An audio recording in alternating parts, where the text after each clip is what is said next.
Jangan menunda pekerjaan. Oke. Kalau memang pekerjaan itu harus diselesaikan hari ini, selesaikanlah hari ini. Karena kita tidak tahu hari berikutnya, itu hak prerogatifnya Allah, Tuhan yang Maha Kuasa. Benar.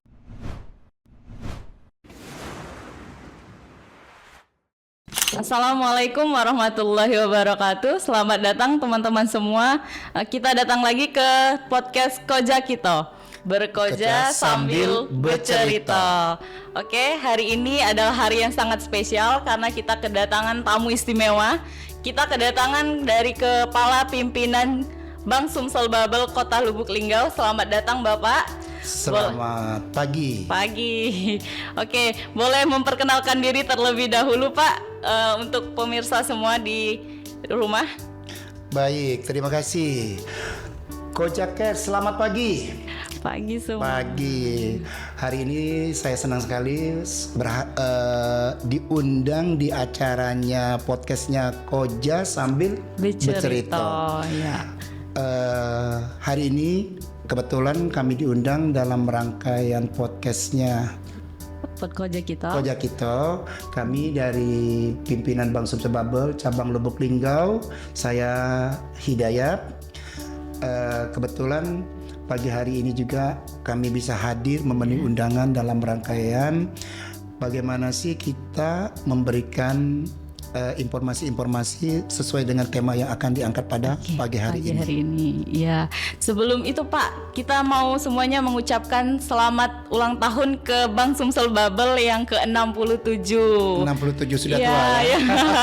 Kalau menurut umur udah tua ya Pak ya. Tapi kita semuanya mengucapkan terima kasih sekali atas dedikasi semua Bank Sumsel Babel selama ini untuk semua masyarakat di Sumatera Selatan dan Bangka Belitung ya Pak ya. Betul sekali. Oke Pak, kita lanjut ke profil dulu ya Pak ya, boleh. Untuk Bapak udah berapa lama Pak kerja di Bank Sumsel Babel? Kerja pertama kali kerja di Bank Sumsel Babel itu tahun 1991. Artinya lebih kurang sudah hampir memasuki ke usia kerja 34 tahun. Wah, udah lama sekali ya. Lumayan sudah lumayan lama. Oke.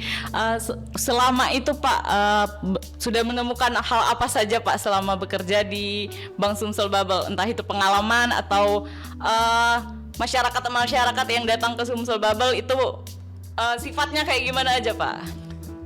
Yang jelas kalau yang apa saja yang sudah ditemui. Iya. Yang jelas pasti nasabah kan. Ya. Yang kedua berbagai tipe orang yang harus kita temui. Dan tentunya dapat cuan dong. Oh iya tentu saja. Karena kita Bapak kerja di bank ya Pak. Jadi tentu saja mendapatkan cuan. Oke, sebelum itu Pak, saya ingin menanyakan moto hidup dari seorang Bapak. Hidayat. Apa sih moto hidup ya? Perasaan moto hidup ini kita ingat waktu masa SD ya. Iya biasanya. Dari kecil. Ya, berikanlah yang terbaik untuk orang yang kita sayangi. Artinya kalau kita memberikan yang terbaik untuk kita sayangi, paling tidak mereka mempunyai kesan yang sangat mendalam terhadap kita. Siapapun yang kita sayangi, berikanlah yang terbaik. Oke, berikanlah yang terbaik ya untuk orang yang kita sayangi. Oke, selanjutnya ya Pak ya, kiat-kiat untuk bekerja di Bank Sumsel Babel itu apa aja Pak? Kalau kiat sih sebenarnya bukan saja di Bank Sumsel Babel. Artinya kiat ini itu kembali lagi ke diri kita. Karena yang bekerja itu adalah kita, dan hasilnya tentunya akan dirasakan oleh orang yang menerima apa yang kita berikan. Jadi kalau kiat kami pertama, satu, jangan menunda pekerjaan. Kalau memang pekerjaan itu harus diselesaikan hari ini, selesaikanlah hari ini. Karena kita tidak tahu hari berikutnya, itu hak prerogatifnya Allah, Tuhan yang Maha Kuasa. Jadi kalau memang kita hari ini bisa kita selesaikan, jangan sekali-sekali ditunda. Benar sekali.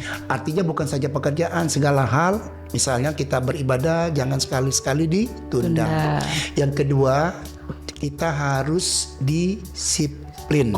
Jadi pendengar dari Koja Cares, buat adik-adik kami di SMKN Lubuk Linggau, satu Lubuk Linggau, mulai dari sekarang untuk mendisiplinkan diri, karena disiplin ini merupakan sumber dari kesuksesan. Mungkin itu. Iya. Oke, harus disiplin pokoknya ya Pak ya, harus disiplin dan tidak boleh menunda-nunda semuanya, apapun itu ya Pak ya. Oke, selanjutnya Pak, untuk syarat-syarat kalau mau kerja di Bank Sumsel Bubble atau di dunia perbankan itu apa aja Pak? Gampang sih sebenarnya, nggak terlalu sulit. Gampangnya apa? Yang jelas, kalau dia mau kerja di lembaga perbankan, yang sangat mendasar adalah kejujuran. Oke, yang pertama adalah kejujuran. Ya, jadi kalau teman-teman merasa dirinya jujur, silahkan untuk memasuki dunia kerja di industri perbankan. Mengapa harus jujur? Karena di perbankan itu berkecimpung dengan kepercayaan. Kalau tidak jujur, tidak amanah, otomatis dana-dana ataupun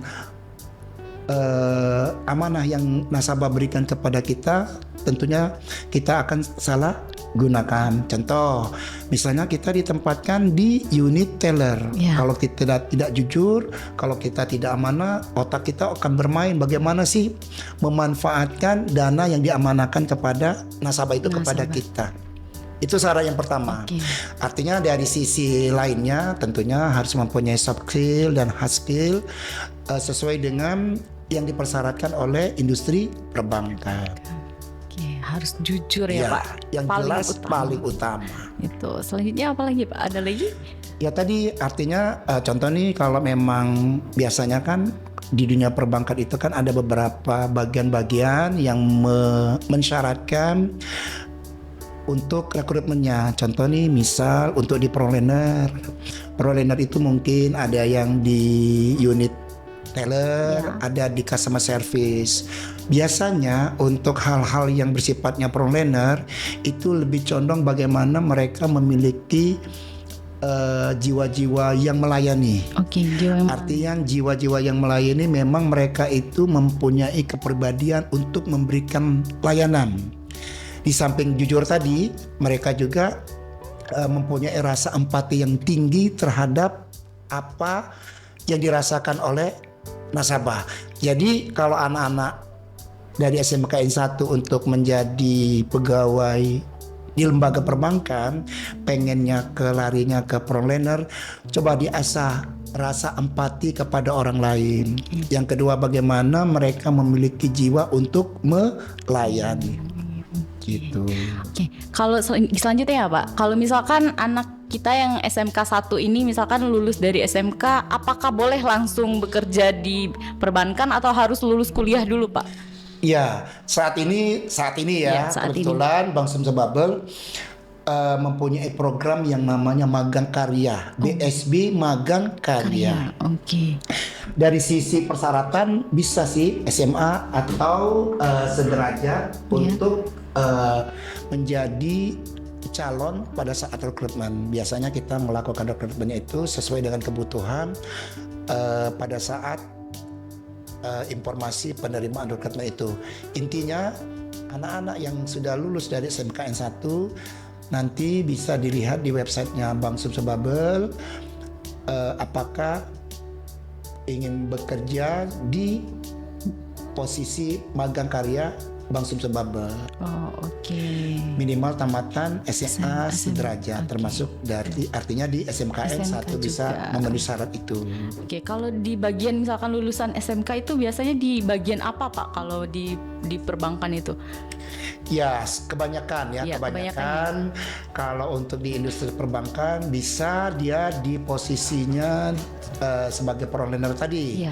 Kayak seperti di teller atau di customer service. Ada juga mungkin di bagian call center. Call center. Ya, call center itu operator call center. Artinya bagaimana mereka bisa menghandle komplain atau informasi atau hal-hal yang berkaitan tentang info yang disampaikan kepada nasabah atau konsumen di dalam industri perbankan atau di industri-industri lainnya. Artinya tidak berfokus kepada industri perbankan. anak-anak SMKN 1 juga mereka yang punya smile voice, yang suaranya keren, bisa kira-kira untuk mendaftar atau melakukan pelamaran rekrutmen di call center.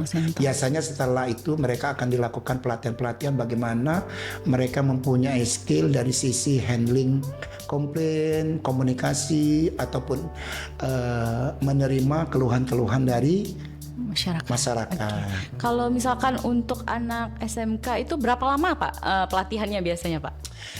Sesuai dengan kebutuhan. Biasanya minimal pelatihan itu sekitar seminggu atau 2 minggu sebelum mereka ditempatkan di posisinya masing-masing.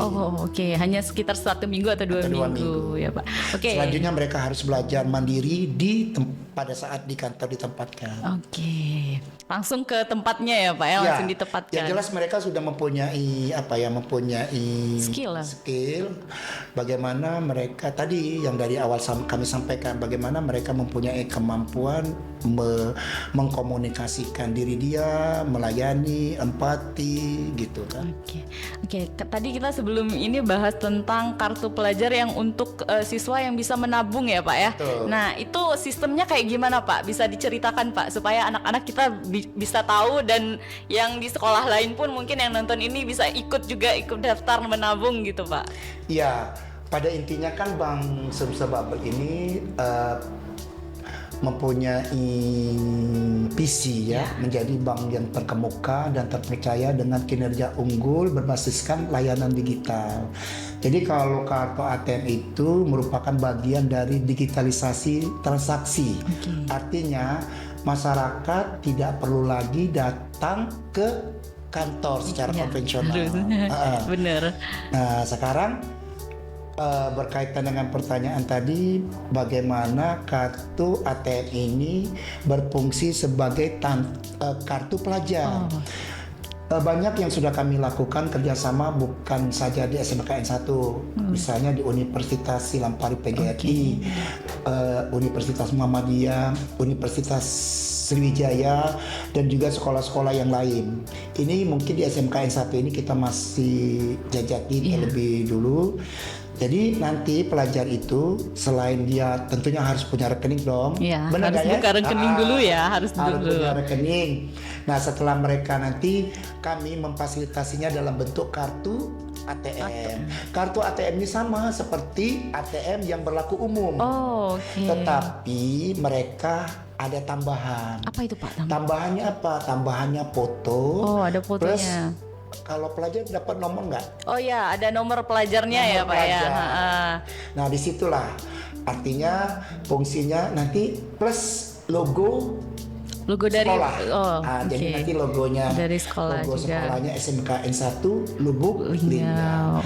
Nah, untuk pencantuman logo ini kita harus secara resmi mendapatkan izin dari regulator kita, baik itu dari OJK maupun dari Bank Indonesia gitu. Langsung berarti baguslah kalau memang ini segera kita realisasikan sehingga pelajar-pelajarnya SMKN 1 secara tidak langsung maupun langsung mempunyai kartu yang sudah diterbitkan dalam bentuk elektronik.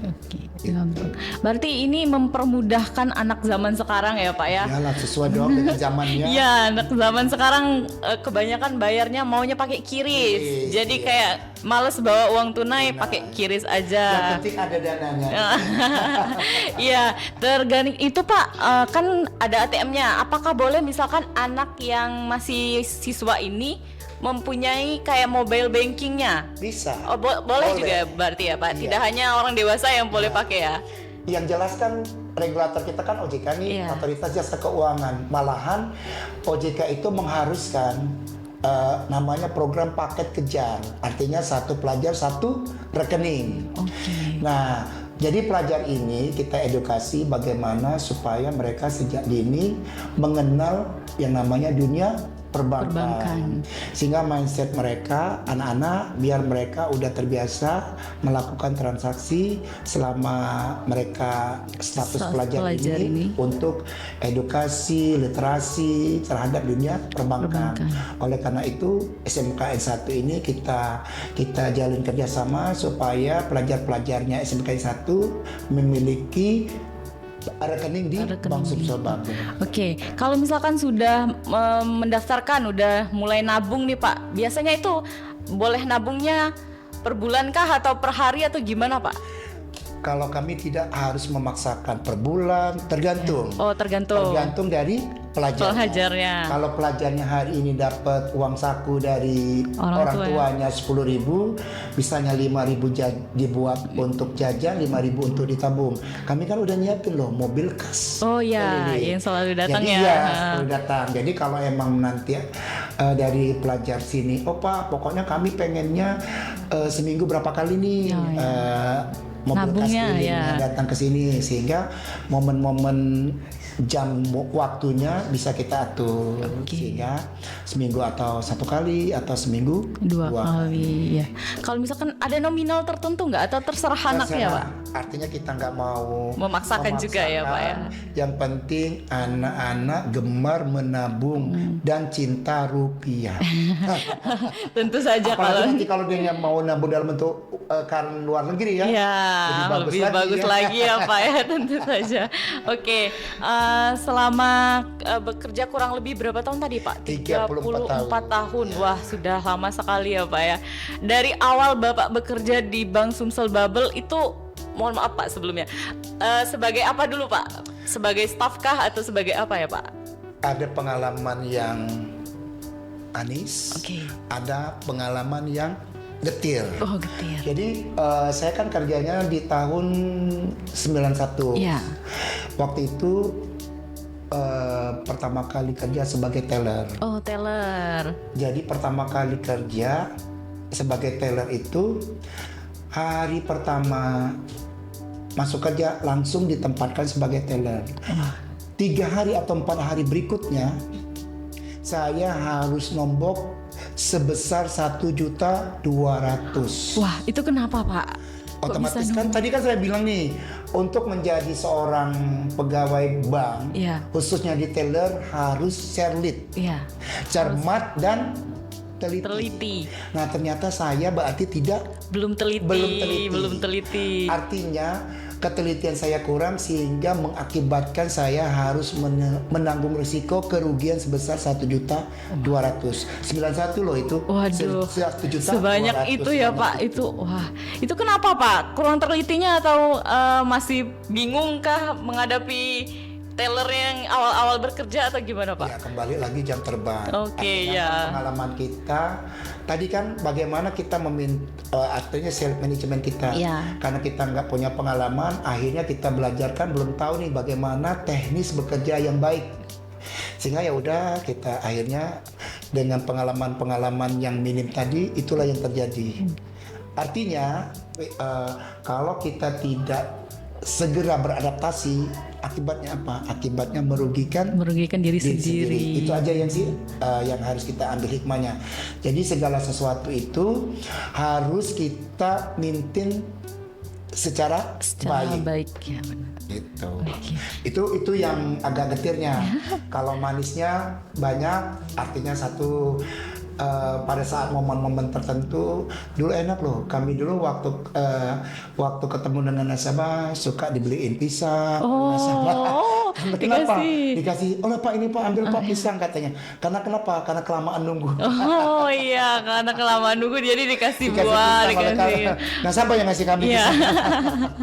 Oke. Setelah berapa lama Pak kalau jadi tellernya Pak? Di teller itu lebih kurang 6 tahun. Oke, setelah 6 tahun itu lari Pak lari ke CS. Ke CS pengalamannya apa lagi Pak nih? Ya kalau yang di CS itu biasa, kalau kita sering didamprat oleh nasabah atas kesalahan kita, atas kelalaian kita atau apapun yang sifatnya merugikan nasabah, pastikan kita diomelin oleh nasabah. Itu aja sih. Tapi kalau manisnya, kalau dia dia mujiin diri kita, itu yang senangnya. Okay. Itu yang bikin senang ya Pak. Kalau yang bikin sedih itu kalau lagi posisi mereka marah sama kita. Memang sih sebenarnya kesalahan bukan secara otomatis kesalahan dari kita, tapi kadang-kadang momen-momen mereka pengen cepat dilayani, sementara yang lain masih harus antri biasanya. Padahal mereka membutuhkan hal yang biasanya lebih cepat dari yang mereka harapkan. Itulah kenapa seperti ini, kenapa seperti hari yang kena sasaran tembak atas kesalahan itu diri kita yang sebagai customer service.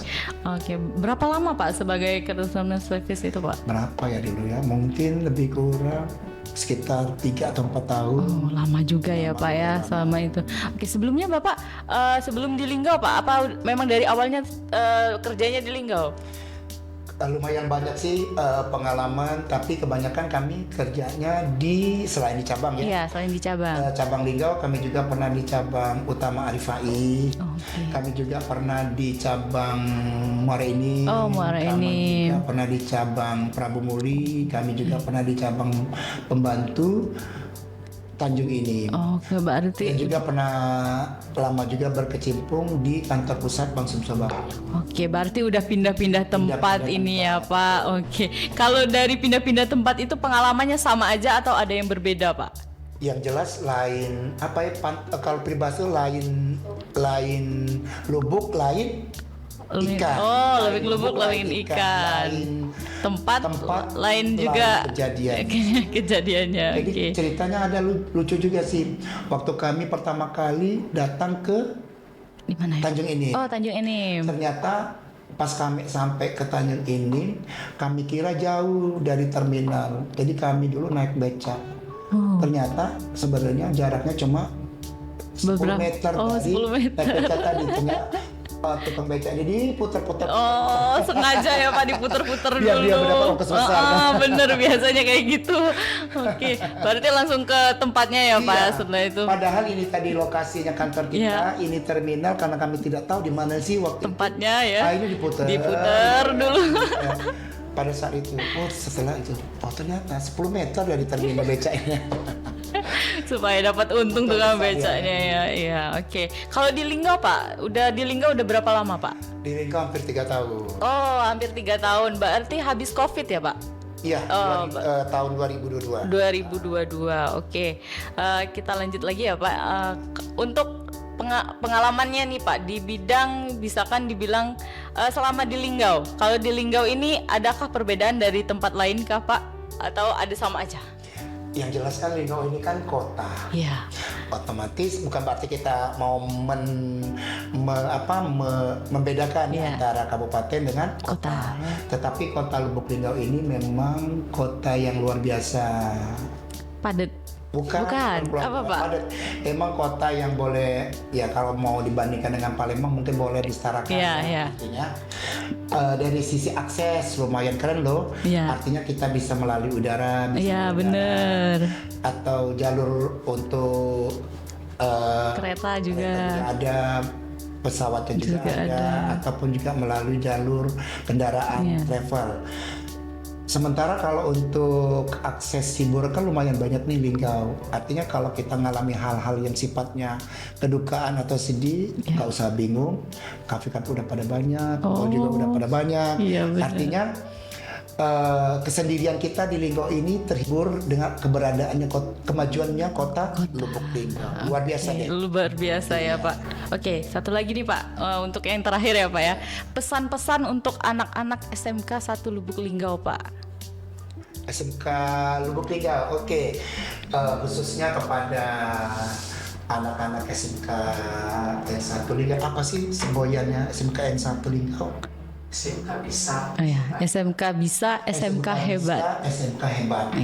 Jadi kalau lihat dari tagline-nya, anak-anak SMK 1 ini bisa dan hebat. Bagaimana bisa itu tergantung dari diri anak-anak semua. Yang jelas mulai dari dini, 1, disiplin diri. Pertama harus. Yang kedua, tumbuh kembangkan rasa empati dan rasa belajar, ingin tahu lebih tinggi. Ya, lebih tinggi. Sehingga dari kedua sifat ini, kedua karakter ini akan mendorong kita untuk selalu menjadi yang terbaik. Tapi juga balik lagi kepada takdirnya Allah. Tetapi kalau kita udah berusaha dari dini, insya Allah langkah-langkah cita-cita yang kita harapkan, kita impikan itu mudah-mudahan bisa tercapai. Yang jelas selain kita merencanakan, selain kita punya mimpi, kita juga harus eksekusi. Caranya apa? Manfaatkan kemampuan diri sendiri untuk mengembangkan potensi yang ada di diri kalian semua. Jadi siswa-siswi SMK N1 disiplin, belajar, dan memiliki kemampuan untuk berkembang lebih baik. Mungkin itu yang harus kita lebih tingkatkan.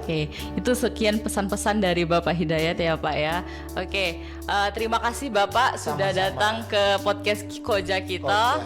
Ya, berkoja sambil bercerita. Nah, untuk hari ini kita sekali lagi saya mengucapkan selamat ulang tahun untuk Bang Sumsel Babel yang ke-67. Terima kasih. Semoga semakin tahun semakin berjaya ya Pak ya, semakin dipercaya masyarakat banyak. Dan untuk hari ini sekian untuk podcast Koja kita. Selamat tinggal, sampai jumpa di lain waktu. Wassalamualaikum warahmatullahi wabarakatuh.